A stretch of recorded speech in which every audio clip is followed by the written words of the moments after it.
जय साईं राम। आप सभी साईं भक्तों का वेलकम टू बंदे हैं हम साईं के। बहुत दिन हो गए थे, आज बहुत दिनों के बाद फाइनली आप लोगों के साथ एक बहुत सुंदर अनुभव शेयर कर रही हूँ। ये अनुभव एक आई ओपनर भी है और शायद इसके बाद आपके रिश्तों के प्रति जो सोच है वो चेंज हो क्या नहीं हो, वो तो बाबा जानेंगे। लेकिन मैं इस अनुभव को सुनाने का इसलिए चुनी, अगर नहीं सुनाती तो भी चलता, मगर मैंने इसलिए चुना इस चीज़ को सुनाने के लिए कि हो सकता है कि आपके आँखों पर पट्टी बंधी हुई हो, तो उसको निकालिए, जो सच है उसको देखिए और एक्सेप्ट करिए। एक्सेप्ट नहीं करेंगे तब तक कुछ नहीं होने वाला है। ये जो साईं डिवोटी है ना, इनकी शादी की बात चल रही थी। पहले मैं थोड़ा आपको इनका बैकग्राउंड देती हूँ। ये इनकी मौसी के पास रहती थी और इनकी मदर, इनकी मौसी, मतलब ये लोग पास ही में रहते थे। जैसे होता है ना कि आमने सामने में गेट्स है, घर है, मतलब उस तरीके से रहते थे। तो इस तरीके का था और इनके पेरेंट्स के बीच ना रिश्ते कुछ खास अच्छे नहीं थे और वो लोग के लिए बस ये एक बर्डन थी, क्योंकि वो लोग एक दूसरे को ही नहीं झेल पाते थे, तो इनका होना उनके लिए और एक बहुत बड़ा बर्डन था। बट एनीवेज वो कोई मैटर नहीं करता। जीवन तो जैसे चल रहा था, जो कट रही थी वो कट ही रही थी जीवन। ये एक छोटे से फर्म में काम कर रही थी, प्लेस थी और एक ठीक ठाक सैलरी कमा रही थी। मतलब इतना तो इनका था कि हाँ, अगर घर वाले ना भी रखें तो भी इन्हें कोई ख़ास किसी की फ़िनेंशियली ज़रूरत नहीं थी। मेंटली कहें तो क्योंकि ये एक सिंगल चाइल्ड थी और इन्होंने बहुत ट्रॉमा बचपन से झेला है। इनको हर बार ये कहा गया है कि तुम्हारा होना ही गलत है, तुम नहीं होते तो बहुत अच्छा रहता। तो ये सारी चीज़ें इनको बहुत डिसहर्टन करती थी। लेकिन इनका होना या ना होना ये इनकी चॉइस नहीं थी, ये इनके पेरेंट्स की चॉइस थी। और जो पेरेंट्स इस तरह से करते हैं ना, तो ये बहुत गलत बात है। हालांकि मैं इनका एक्सपीरियंस आगे कंटिन्यू करूँगी, लेकिन मैं एक बात कहना चाहती हूँ कि पेरेंटिंग सच में एक रिस्पॉन्सिबिलिटी होती है और उसको ना मतलब बहुत सोच समझकर उस पर डिसीजन लिया जाना चाहिए। और जो इस तरह से फिर करते हैं ना, पीछे बैकआउट करते हैं, उनको इसके बदले में ना कई जन्मों तक कष्ट झेलना पड़ता है। किसी की, जो कहते हैं ना, आह मत लो, किसी का दिल मत दुखाओ, बस वही बात है। तो हालांकि ये लड़की ऐसी थी ना कि इन्होंने अपने घर पर अपने पेरेंट्स को एक साथ रखने की, अच्छे से रखने की बहुत कोशिश की और मतलब कि अपने पेरेंट्स को भी हेल्प करना, उनके प्रॉब्लम को समझना। तो वो लोग इसके ऊपर, ये जो डिवोटी इनके ऊपर बहुत ट्रस्ट भी करते थे। लेकिन उसके अलावा ना अपनी लड़ाई में इनको जो शब्द बोलते थे, जिस तरह से मेंटली टॉर्चर करते थे, वो बहुत गलत था और वो इनके लिए अनबेरेबल था। और ये बहुत पोटेंशियल होल्ड करती थी, लेकिन जिस सिचुएशन में ये रहकर पढ़ी हैं उसमें इतना ही हो सकता था जितना तक इन्होंने हासिल किया था। खैर कोई बात नहीं, जो भी था ये उसमें खुश थी और अब इनको एक अच्छे जीवन साथी की तलाश थी, क्योंकि आज तक ना इनका अपना होकर भी कोई अपना नहीं था। मौसी जो थी ना, तो वो भी मतलब, क्योंकि वो तो मदर का ही साइड लेंगी और वो मदर का ही साइड लेती थी, तो वो मतलब जो इनकी मदर कहती थी, जो इनकी मदर की दृष्टि इनके लिए थी, वही इनकी मौसी की भी थी, या ये कह लीजिए कि और ख़राब ही थी। और अपने बच्चों को ना इनसे थोड़ा दूर ही रखती थी, मतलब ज़्यादा घुलने मिलने नहीं देती थी।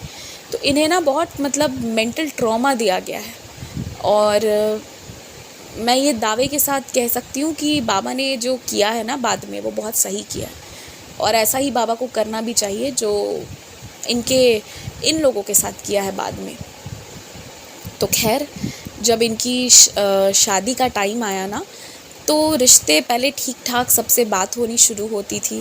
फिर उसके बाद एकदम से ना इनकी मदर नेगेटिव हो जाती थी रिश्तों को लेकर और इनकी मौसी भी नेगेटिव हो जाती थी। और कुल मिला के ना बिना कोई गलती हुए, मतलब ये लड़के से मिली तक नहीं है, या ये कह लीजिए कि मिली भी हैं तो सबके सामने मिली हैं, पीछे में कुछ भी नहीं मिलना हुआ, फिर भी इन्हीं के सर पे गलती मढ़ के इनको ना मतलब बता दिया जाता कि तुम्हारे ही कारण तुम्हारा रिश्ता नहीं हो पा रहा है। और इस तरह से करते करते करते करते ना नहीं भी तो 40 से ज़्यादा रिश्ते, मोर देन 40, मतलब 43 44 कुछ ऐसे होगा, 50 से कम और 40 से ज़्यादा, इतने रिश्ते इनके जो है ना, इसको मतलब इनको अगले 3-4 साल में इनको ट्रॉमा दे दे के इस तरह से इनके रिश्तों का वो कराया गया। और इनकी उम्र भी धीरे धीरे बढ़ती जा रही थी, ये 30 अप्रोचिंग थी, 30 की होने वाली थी, और इनके साथ जो किया जा रहा था वो बहुत गलत हो रहा था। लेकिन ये बोलने जाए तो किसको बोलने जाए, कोई सुनने वाला भी तो होना चाहिए, कोई समझने वाला भी होना चाहिए। जब खुद के माँ बाप ने ही रिश्तेदारों के सामने मिस रिप्रेजेंट करके आइडेंटिटी को प्रोड्यूस कर दिया है, तो वो बच्चा किसके सामने चिल्लाएगा, कितना ही कहेगा।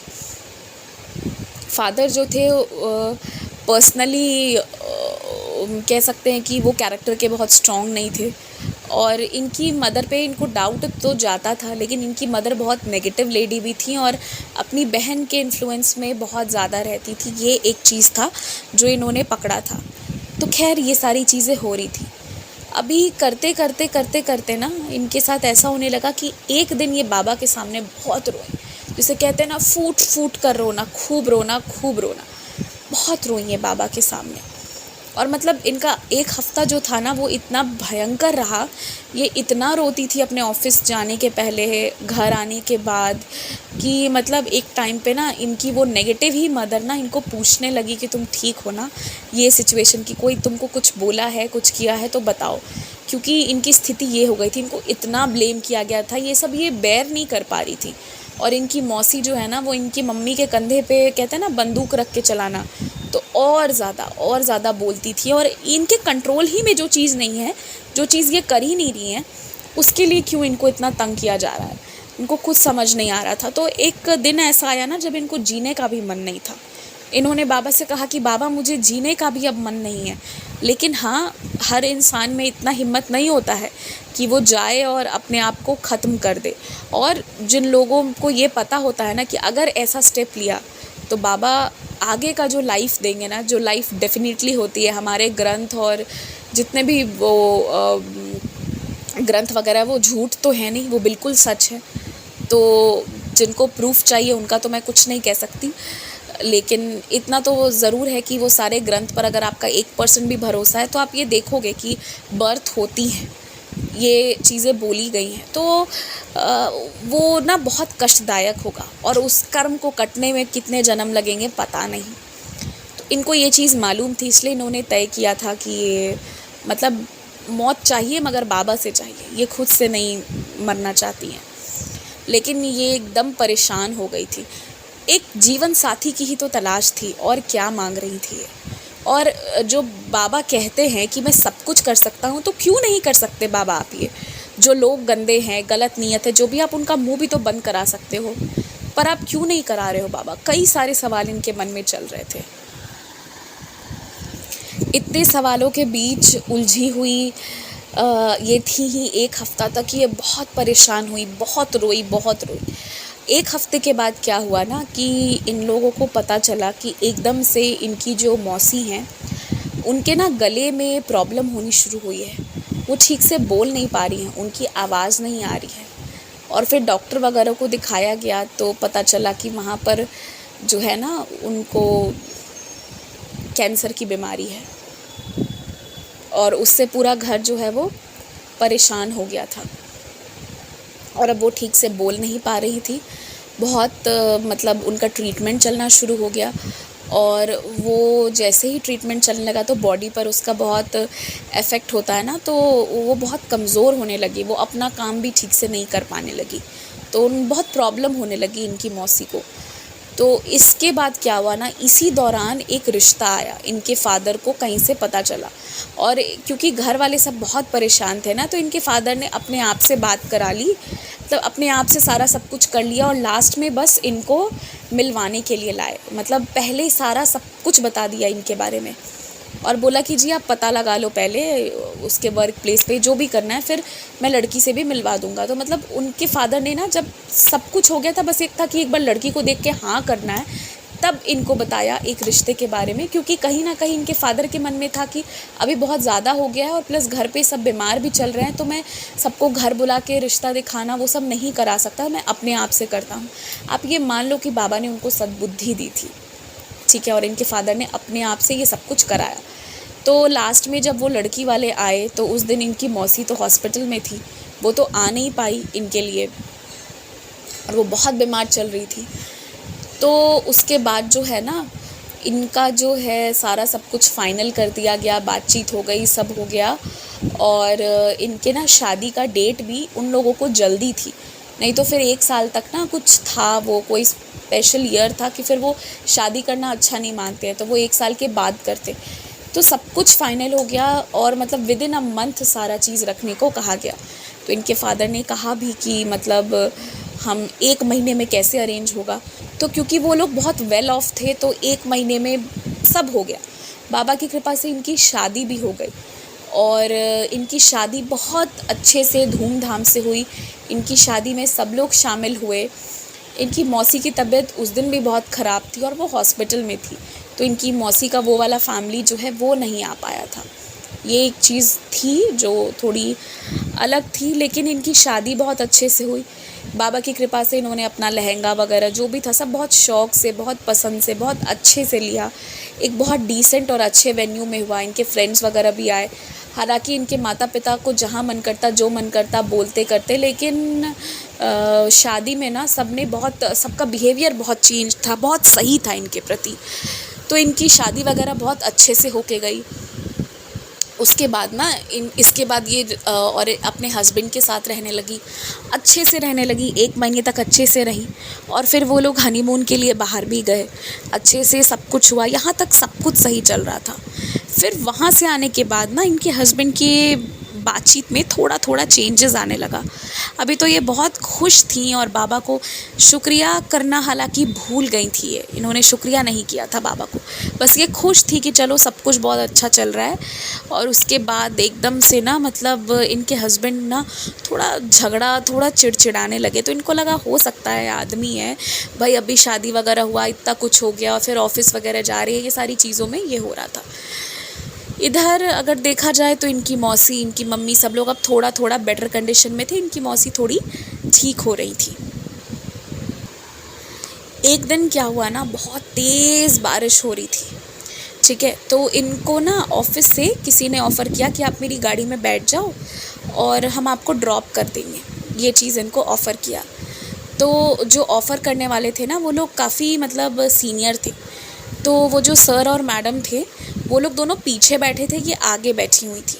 और उनका घर पहले आता है, वो पहले उतर गए और फिर गाड़ी से इनको छोड़ने के लिए बोला था ड्राइवर को।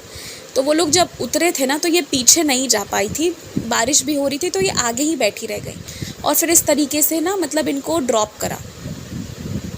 इनके हस्बैंड को ना ये चीज़ मालूम हो गई, ठीक है, क्योंकि उन्होंने देखा इस चीज़ को। अब इनके हस्बैंड को ना जो उनके मन में कन्फ्यूजन था उसके प्रति वो और श्योर हो गए। और घर आने पर ना इन पर बहुत आरोप लगाए, मतलब कि तुमने जो है ना तुम किसी और मर्द के साथ घूमती हो, ये वो बताओ क्या क्या रिश्ता है तुम्हारा।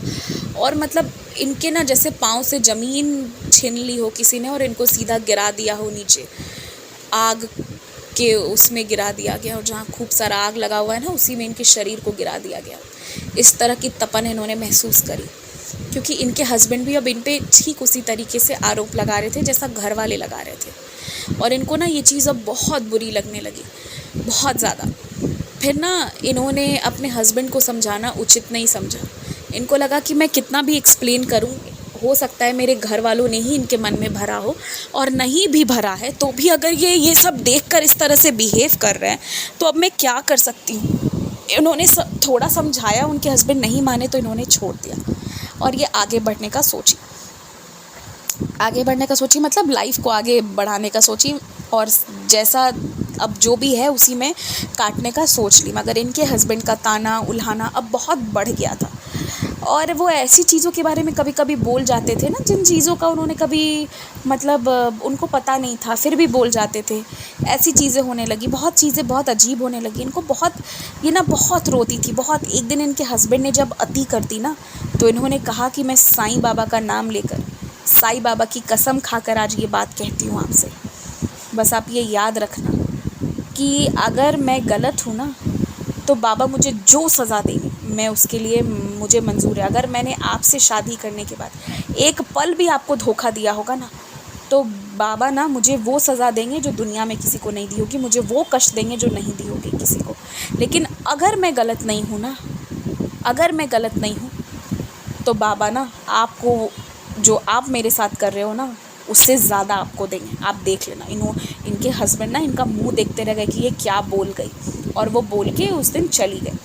और फिर इनके हस्बैंड ने भी फिर कुछ बोला नहीं। एकदम क्या बोलूँ, वो माहौल ऐसा था ना, बहुत स्ट्रांगली इन्होंने कहा था, एज इफ़ कि ना माँ सरस्वती इनके मुंह पर विराज कर इनको ये बात बोलवाई हो।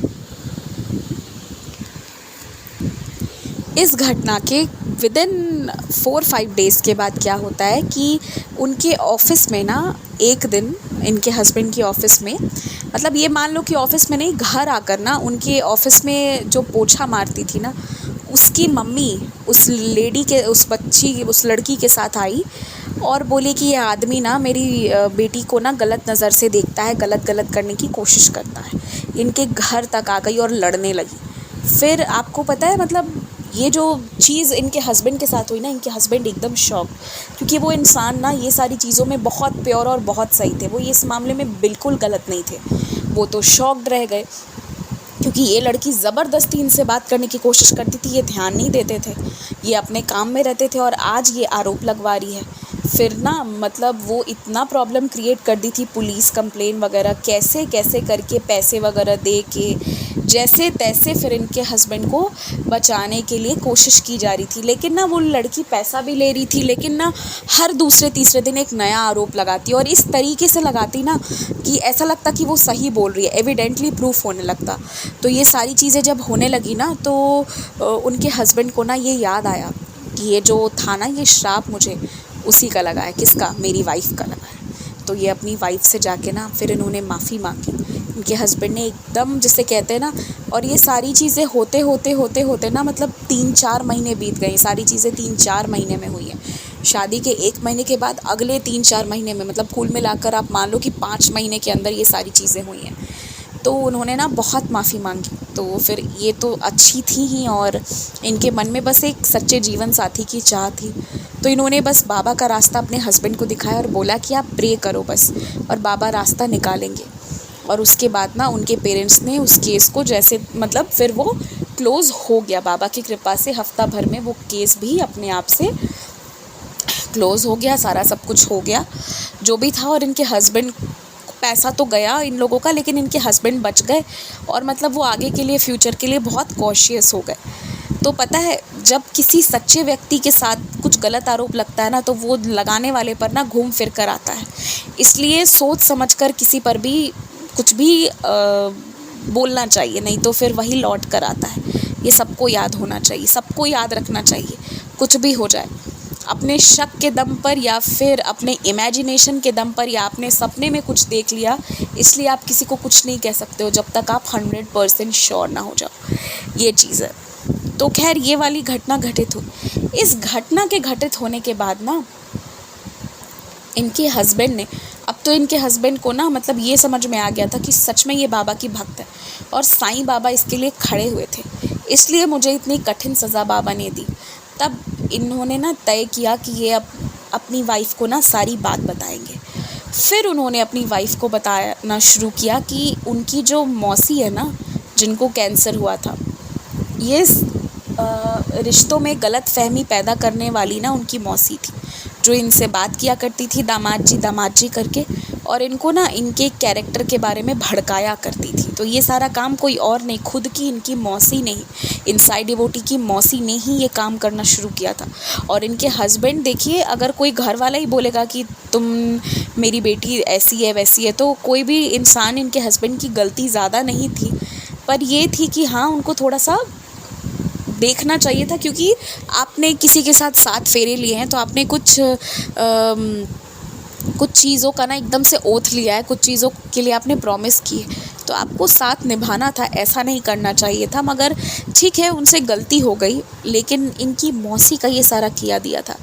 फिर इनको ना बाबा की लीला समझ में आई कि कैसे वो 40 से ज़्यादा रिश्ते जो इनके कैंसिल हो रहे थे ना, उस दौरान इनकी मौसी एकदम सही थी। जब ये बहुत रोई थी ना, और इनकी मौसी को जब वो कैंसर हुआ था, उसी के बाद जो है बड़ी जल्दी इनकी शादी वगैरह सब हो गई, क्योंकि जब उनके शरीर पर पड़ा, वो इस तरह से बीमार हो गई, बेड रिडन हो गई कि उसके बाद ना वो ध्यान नहीं दे पा रही थी।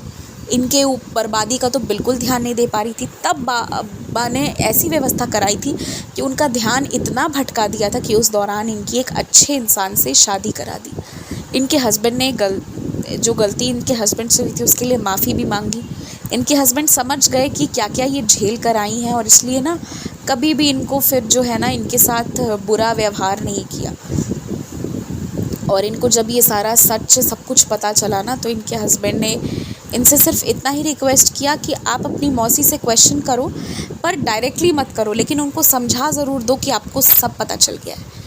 उसके बाद ना ऐसा हुआ कि क्योंकि इनके हस्बैंड तो वेल ऑफ थे और अच्छा कमा रहे थे, और उनके कारण ना उन्होंने अपनी वाइफ को आगे बढ़वा दिया। तो ये मतलब जहाँ आप ये मान लो कि 30, 35, 40 हज़ार रुपये कमाती, वहाँ लाख रुपए के ऊपर का इनका कमाई होने लगा। बहुत जल्दी इनके हस्बैंड ने इनके लिए कुछ रास्ते वगैरह खोल दिए थे।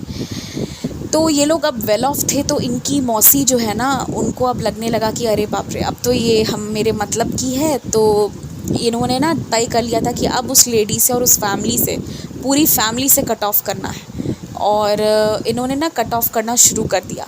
तो जब उन्होंने मीठी बातें बोल के इनको मतलब लेने देने की कोशिश की ना, तो इन्होंने बहुत खड़े शब्दों में उनको बताया कि, और अपने मदर फादर को भी बताया। और फिर इनको रियलाइज़ हुआ कि इनकी मदर जो इनके अगेंस्ट चली जाती थी ना, लास्ट में वो मौसी का किया दिया था। इन्होंने ना ये जो भी इनकी मौसी ये घटिया काम करती थी, उसके बारे में अपने मदर फादर के सामने रखा, और बस एक ही बात कहा कि जो आपके रिश्तों की दरार है ना, जो शक पैदा कराने की कोशिश की गई है, या जो भी चीज़ें हुई हैं, इस लेडी को छोड़ो। ये लेडी को छोड़ोगे तो आपका घर बसेगा। और मैं ना तो इस लेडी से मतलब रखूँगी और ना अब आप लोगों से रखूँगी, क्योंकि आप लोगों ने भी मेरा दिल बहुत दुखाया है। ये बोल के ना इन्होंने मतलब अपने मायके को ख़त्म कर दिया। अपने मन से मान लिया कि मुझे अब इसे ख़त्म करना है, और अपनी तरफ से इन्होंने कर भी दिया। हालांकि इनके पेरेंट्स आते हैं, मगर ना ये मतलब अब मतलब नहीं रखना चाहती है। वो लोग घर वगैरह आते हैं तो चाय नाश्ता जो सर्व करना है कर देती है, मगर ये उनके सामने अब बैठती तक नहीं है। ठीक है, मतलब ये स्थिति है। जो कहते हैं ना कि घूम कर एक दिन आता है, अब वो चाहते हैं कि ये रहे, मगर अब ये एक दिन क्या 1 मिनट के लिए उनके घर पर पाँव रखने नहीं जाती है। तो वक्त का पहिया कैसे घूमता है ना, पहले वो नहीं रखना चाहते थे और अब ये नहीं रहना चाहती हैं।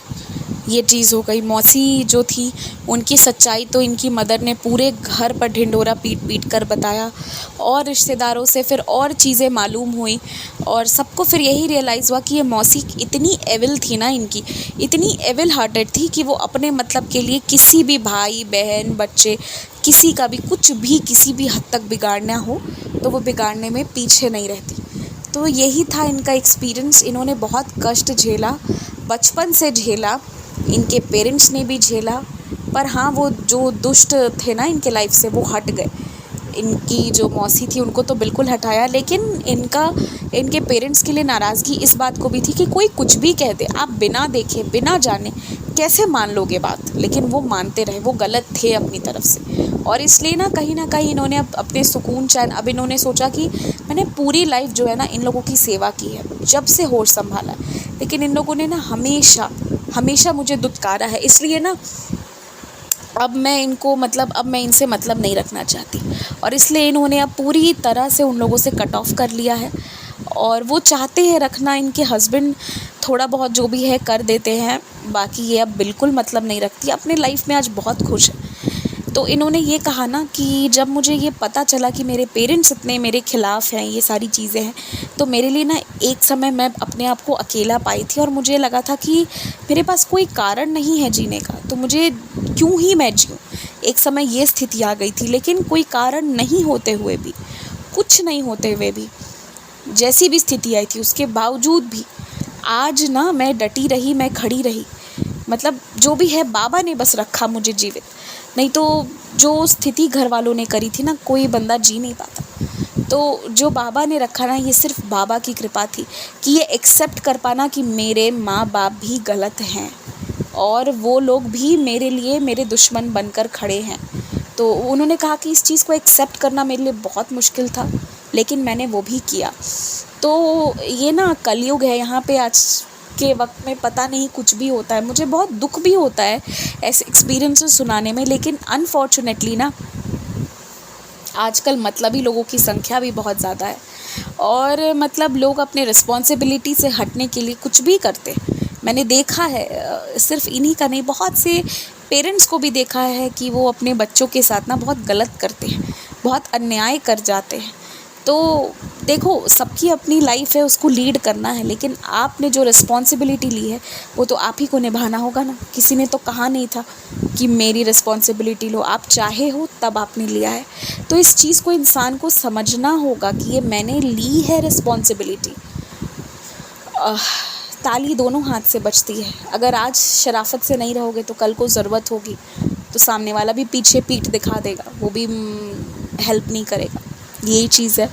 तो लोग नहीं समझते हैं बहुत सारी चीज़ें, लेकिन एक बात तो आप इस लीला से समझ लो, इन्होंने बहुत कष्ट झेला, बहुत मिसअंडरस्टैंडिंग्स भी झेली, लेकिन आप देखो कि इनका बाबा पे विश्वास कितना दृढ़ था कि बाबा ने ना इनकी किस्मत को, इनके जीवन को, सब कुछ को बदला। बाबा को बदलना पड़ा, तो अगर इनका तो आपका क्यों नहीं।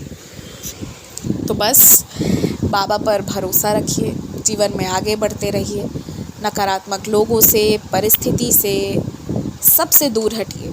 और अगर बाबा कुछ दिखा रहे हैं तो देख लीजिए, मान लीजिए। गलत लोगों से, गलत रिश्तों से मतलब रखना कम कर दीजिए। और अगर कोई बहुत गलत काम में जाने लगे ना, तो उसे संभालना, समझाना एक परिवार का काम होता है, बिल्कुल होता है, और वो करना भी चाहिए। लेकिन कोई व्यक्ति एकदम रेडी नहीं होना तो गलत में लेकिन साथ नहीं देना। एक अच्छा इंसान जो है ना, किसी का गलत में साथ नहीं देगा, ये चीज़ है। आप रोकोगे, आप रेसिस्ट करोगे, करते रहोगे, अंतिम क्षण तक करोगे, वो ठीक है, लेकिन खुद गलत नहीं करना है। इस चीज़ का ध्यान रखिए। जय साईं राम।